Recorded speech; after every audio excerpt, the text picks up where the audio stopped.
오늘 고난주간 세 번째 날입니다. 오늘 주님이 우리에게 주시는 말씀을 통해서 우리가 주님의 십자가의 의미를 더욱더 깊이 묵상하고 또 하나님의 은혜를 우리가 더 깊이 체험하면 좋겠습니다. 마태복음 27장 1절에서 26절 말씀인데요.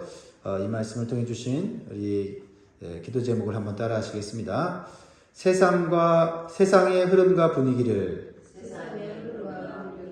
따라가지 않고 진리의 말씀을 따라가게 하소서.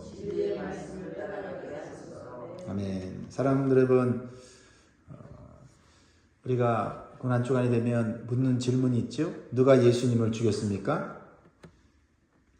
우리는 흔히 가룟 유다나 빌라도 같은 특정한 악인들을 떠올릴 수 있습니다. 하지만 오늘 본문 말씀을 깊이 들여다보면 당황스러운 진실을 마주하게 됩니다. 왜냐하면 예수님을 십자가로 몰아넣은 사람들은 우리 주변에서 흔히 볼 수 있는 유형의 사람들이기 때문에 그렇습니다. 다시 말해서 우리 자신의 모습과 너무나도 닮아 있는 사람들이다라는 것입니다. 종교적으로 열심히 있는 사람들, 정치적으로 현실적인 판단을 하는 사람들, 그리고 세상의 흐름과 분위기를 따라가는 평범한 사람들입니다. 군중들이지요. 그들은 저마다의 그럴듯한 의도와 논리를 가지고 예수님을 십자가에서 죽을 죄인으로 만들었다는 것을 우리는 보게 됩니다. 그런데 그 이유와 논리가 우리 안에도 있다는 거예요. 똑같은 이유와 논리가 우리 안에도 있다는 것입니다. 그러나 더욱 놀라운 사실, 오늘 본문이 강조하는 사실은 사람들은 자기 욕심과 이익 때문에 예수님을 죄인으로 만들었지만 하나님은 죄인인 우리를 살리기 위해서 예수님을 죄인 되게 하셨다라는 사실입니다. 이것이 복음이죠. 이것이 하나님의 사랑이고 은혜입니다. 오늘 이 말씀을 통해 내 안에 있는 죄를 발견하고 나를 살리신 하나님의 은혜를 붙잡고 다시 십자가로 새로운 삶을 살기를 주의 이름으로 축복합니다. 첫 번째로 어떤 사람들이 나오죠? 나의 이익을 지키기 위해서 예수님을 죽이는 사람들입니다. 예수님이 나에게 도움이 될 때는 예수님을 따르다가 예수님이 나에게 이익이 되지 않으면 예수님을 삶에서 제거하려고 하는 마음을 가진 사람들이죠. 1절을 다시 보면요. 새벽에 모든 대제사장과 백성의 장로들이 예수를 죽이려고 함께 의논하고 그들이 지금 무엇을 의논하고 있습니까? 종교 지도자들이면 무엇을 의논해야 됩니까? 그런데 대제사장들과 장로들이 새벽부터 모여서 예수를 죽이려고 함께 의논했다라는 겁니다. 왜 그들은 이러한 끔찍한 결의를 하게 되었을까요? 이유는 단순합니다. 예수님 때문에 자신들의 기득권과 권위가 흔들렸기 때문입니다. 그들은 진리가 무엇인지 보다는 나의 자리가 안전한가가 더 중요했다라는 것입니다. 그래서 그들은 이미 결론을 내려놓고 의논을 합니다. 보통 재판은요, 죄가 있는가 없는가를 판단하는 것인데 그들의 재판은 이미 죽일 것을 결의하고 어떻게 증거를 찾을까 하면서 의논을 하고 있습니다. 여러분, 죄는 단순히 무언가를 모르는 상태가 아니에요. 하나님보다 나를 더 사랑하는 것, 그것이 죄의 본질입니다. 자, 우리에게도 이런 종교 지도자들의 모습이 없을까요? 이미 답을 정해놓고 기도할 때가 있죠. 그 답대로 기도 응답 안 되면 기도 포기하는 경우도 있지 않습니까? 이미 답을 정해놓고 말씀을 듣습니다. 그래서 내가 원하는 것을 듣고 내가 원하지 않는 것은 무시하거나 불순종합니다. 말씀이 맞다는 것을 머리로는 알지만 그 말씀대로 살면 내 손해가 생길 것을 뻔히 알면 우리는 슬그머니 그 진리를 외면합니다. 그를 어떻게라도 그것을 제거하려고 나름대로 노력한다 이 말입니다. 어제 순종하라는 말씀은 나의 삶에 도움이 되니까 듣습니다. 근데 오늘 순종하라는 말씀은 좀 부담이 되니까 예수님을 내 삶에서 멀리 보낼 핑계와 이유를 찾는 것과 같다라는 것입니다. 그래서 우리도 종교 지도자들처럼 예수님을 내 삶의 구속으로 밀어내는 행위를 하는 것입니다. 사랑하는 성도 여러분, 우리는 지금 온 마음으로 예수님을 따르고 있습니까? 아니면 내 유익에 따라서 예수님을 옆으로 밀어내고 있습니까? 이제 예수님을 내 삶에 맞추려는 시도를 멈추고 내 삶을 예수님께 맞추는 결단이 있기를 주의 이름으로 축복합니다. 두 번째, 어떤 종류의 사람들이 나옵니까? 책임지지 않으려는 비겁한 침묵으로 예수님을 죽이는 사람입니다. 종교 지도자들에 의해서 불법적인 재판을 받으신 예수님은 이제 누구에게 넘겨집니까? 로마 총독인 빌라도에게 넘겨집니다. 왜냐하면 빌라도에게는 사형을 언도할 수 있는 권한이 있었기 때문이에요. 그런데요, 빌라도는 알고 있었습니다. 예수님이 죄가 없다는 것을 알고 있었어요. 그래서 18절에 보면 이는 그가 그들의 시기로 예수를 넘겨준 줄 알미더라. 그러니까 빌라도는 대제사장들이 왜 예수님을 자기에 끌고 왔는지를 단번에 파악한 겁니다. 말로는 공의 때문에 로마법을 어겼다고 하면서 예수님을 데리고 왔지만 사실은 그들의 시기 때문에 그들의 기득권과 그들의 유익을 놓치지 않기 위해서 예수님을 넘겼다는 사실을 알았습니다. 그래서 빌라도는 예수님을 신문한 후에 더 확신을 얻습니다. 23절에 보면 빌라도가 이르되 어찌미냐 무슨 악한 일을 하였느냐. 그러니까 예수님은 빌라도의 신문을 받으셨는데 침묵하셨어요. 거짓 증거, 거짓 모함을 하는데 침묵하셨어요. 빌라도가 깜짝 놀랐습니다. 저 정도면 한마디 할 법한데 전혀 말씀을 안 하시는 거죠. 그래서 빌라도는 나름대로 예수님을 놓아주려고 노력을 합니다. 특별히 그 아내가 부탁을 하죠. 이 사람은 의인인 것 같은데 이 사람에게 나쁜 짓 하지 말라고 얘기를 하죠. 그러니까 빌라도의 문제는 몰라서가 아니라 알면서도 바른 결정을 하지 않은 것입니다. 그의 심리는 무엇이에요? 계산입니다. 정치적 계산이죠. 밀란이 나면 자기 자리가 흔들립니다. 이 군중들이 선동을 일으키면은 밀란을 일으키면 로마에 또 문제가 생기게 되죠. 그러니까 진실보다는 안정, 정의보다는 자리 보존, 양심보다는 현실을 선택한 것입니다. 24절이 빌라도의 내면을 아주 잘 드러내죠.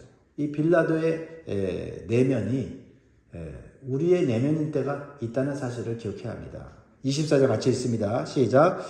빌라도가 아무 성과도 없이 도리어 밀란이 나려는 것을 보고 물을 가져다가 무리 앞에서 손을 씻으며 이르되 이 사람의 피해에 대하여 나는 무죄하니 너희가 당하라. 빌라도가 아무 성과도 없이 자기가 노력했습니다. 양심을 그래도 지켜보려고 했고 정의를 어느 정도 성취하려고 노력했고 죄 없는 자를 살려주려고 했다라는 겁니다. 근데 손을 씻습니다. 상징적인 행위죠. 나는 책임이 없다. 하지만 손을 씻는다고 책임이 사라집니까? 눈앞에서 죄 없는 사람을 넘겨주면서 나는 무죄하다라고 선언한다면 무죄가 됩니까? 아닙니다. 그는 자기 손은 씻었지만 양심은 씻지 못했습니다. 이것이 빌라도의 비겁한 침묵입니다. 악을 악이라고 말할 용기가 없고 선을 선이라고 지킬 용기도 없습니다. 그래서 나는 할 만큼 했다고 말하면서 이제는 내 책임은 아니라고 하면서 예수님을 십자가에서 죽도록 내어줍니다. 성도 여러분, 많은 사람들이 앞에서 나온 종교 지도자들 같은 노골적인 악은 경계를 합니다. 그러나 빌라도와 같은 죄는 잘 보지 못하는 것 같습니다. 왜냐하면 빌라도의 죄는 너무나 현실적이고 너무나 점잖고 너무나 합리적으로 보이기 때문에 그렇습니다. 나는 적극적으로 반대한 건 아니었어. 어쩔 수 없는 상황이었어. 괜히 나서서 문제 만들고 싶지 않았어. 다들 그렇게 하니까. 하지만 성경은 말합니다. 진리를 알면서도 지키지 않는 것. 옳음을 알면서도 책임을 지지 않는 것, 그것도 죄라고 말씀하십니다. 분명히 알면서도 침묵합니다. 분명히 누군가 상처받는 줄 알면서 외면합니다. 분명히 주님 뜻이 아닌 줄 알면서 그냥 상황을 따라갑니다. 그럴 때 우리도 손 씻는 빌라도가 되는 것이죠. 비겁한 침묵이죠. 나는 진리를 알면서도 내 자리를 지키기 위해 모른 척한 적이 없는가? 책임지기 싫어서 침묵한 적은 없는가? 나는 할 만큼 했다고 하고 뒤로 물러가 있지는 않은가? 사랑하는 성도 여러분, 주님을 따르는 사람은 옳은 것을 아는 데서 멈추지 않습니다. 옳은 것을 끝까지 붙듭니다. 불이익이 있어도 양심을 팔지 않습니다. 신앙은 손 씻는 기술이 아니라 십자가를 믿음으로 지는 용기인 줄 믿습니다. 그럴 때 십자가를 지고 가는 우리를 주님과 동행해 주실 줄 믿습니다. 세 번째로는 어떤 부류의 사람들입니까? 분위기에 휩쓸려 예수님을 죽인 사람들이죠. 군중들입니다. 많은 사람들이 이 분위기를 따라가죠. 15절 이하에 매우 비극적인 장면이 나오죠. 명절이 되면 제수 하나를 놓아주는 전례가 있었고 빌라도는 군중들에게 선택권을 주죠. 자, 16절, 17절을 한번 읽어봅니다. 시작. 그때에 바라바라는 유명한 제수가 있는데 그들이 모였을 때에 빌라도가 물어 이르되 너희는 내가 누구를 너희에게 놓아주기를 원하느냐? 바라바냐? 그리스도라 하는 예수냐? 하니. 가장 가슴 아픈 장면은 이 군중들의 돌변이지요. 며칠 전까지만 해도 예수님이 예루살렘에 입성하실 때 호산나 다윗의 자손이 외치면서 예수님을 환영했던 그런 사람들입니다. 그런데 22절에서는 한 목소리로 돌변하죠. 22절에 빌라도가 이르되 그러면 그리스도라 하는 예수를 내가 어떻게 하랴? 그들이 다 이르되 십자가에 못 박혀야 하겠나이다. 그들이 다 이르되. 그들에게는요, 확실한 신앙의 기준이 없었습니다. 그저 분위기에 휩쓸리고 다수의 의견을 따라갑니다. 그것이 옳다고 생각하는 사람들이죠. 말씀을 깊이 생각하지 않고 군중 심리에 따라 움직이는 신앙은요, 위기 앞에서 가장 먼저 예수님을 배반하는 사람들입니다. 예수님이 자신들이 원하는 방식으로 문제를 해결해 줄 때는 메시아라고 막 환호하면서 막 왕을 세울 기세로 막 달려들었습니다. 그러나 예수님이 자기 욕망을 충족시키지 못하는 방향으로 움직이자 아주 그냥 쉽게 돌변합니다. 이것이 뿌리가 없는 신앙의 특징이지요. 주님을 사랑하는 것이 아니라 내 기대를 이루어줄 도구로 예수님을 찾는 것입니다. 우리의 신앙을 한번 점검해 보는 것이 중요하다고 생각합니다. 지금 내가 예수님 믿는 것은 예수님이 내가 원하는 방향으로 나를 이끌어주기 때문인가? 한번 생각해 보시기 바랍니다. 혹시 내가 원하지 않는 방향으로 주님이 이끄실 때 과연 나는 예수님을 계속 따라갈 수 있는가라는 것입니다. 그렇습니다. 남들이 다 그렇게 하니까 요즘 분위기가 그러니까 그 분위기 따라가는 게 그게 지혜로운 거지 라는 어떤 세상적 기준을 따라 사는 사람들이 많습니다. 그러나 우리는 세상 기준이 아니라 흐름이 아니라 분위기가 아니라 오직 진리의 말씀을 붙잡고 살아가야 될 줄 믿습니다. 마지막 네 번째로 주시는 말씀이 우리의 마음을 울립니다. 죄인을 살리려고 의인을 대신 죽이시는 하나님이십니다. 본문 26절이 절정인데요. 26절 같이 있습니다. 시작. 이에 바라바는 그들에게 놓아주고 예수는 채찍질하고 십자가에 못 박히게 넘겨주니라. 사람들은 예수님을 미움으로 십자가에 내어주지만 하나님은 사랑으로 예수님을 십자가에 내어주십니다. 이것은 놀라운 복음의 신비입니다. 흉악한 죄인 바라바는 풀려나고 아무 죄 없는 예수님은 십자가로 가십니다. 여러분, 이 바라바가 누구입니까? 바로 저와 여러분입니다. 우리가 살아난 이유는 단 하나입니다. 예수님이 우리 대신 죄인이 되어 주셨기 때문입니다. 하나님은 단순히 우리의 죄를 덮어주신 것이 아니라 자신의 아들을 직접 죄인의 자리에 앉히셨습니다. 그래서 로마서 5장 8절에 놀라운 말씀을 하시죠. 우리가 아직 죄인 되었을 때에 그리스도께서 우리를 위하여 죽으심으로 하나님께서 우리에 대한 자기의 사랑을 확증하셨느니라. 이러한 놀라운 압도적인 사랑 앞에서 우리가 해야 할 일은 두 가지입니다. 첫 번째는 철저한 회개입니다. 나는 빌라도와 다르다. 나는 종교 지도자들과 다르다. 저 분위기에 휩쓸리는 군중들과 다르다라고 생각하는 것이 아니라 주님, 내가 바로 당신을 십자가에 못 박은 그 사람입니다 라는 고백이 있어야 하겠습니다. 두 번째는 사랑의 본받음입니다. 나를 살리려고 죄인이 되신 그 사랑을 입었다면 이제 우리도 누군가를 살리기 위해 기꺼이 손해보고 헌신하는 삶을 살아야 될 줄 믿습니다. 그것이 구원받은 성도의 삶이고 사명입니다. 말씀 읽겠습니다. 사랑하는 성도 여러분, 오늘 본문 속에서 세 부류의 사람들을 우리가 보았습니다.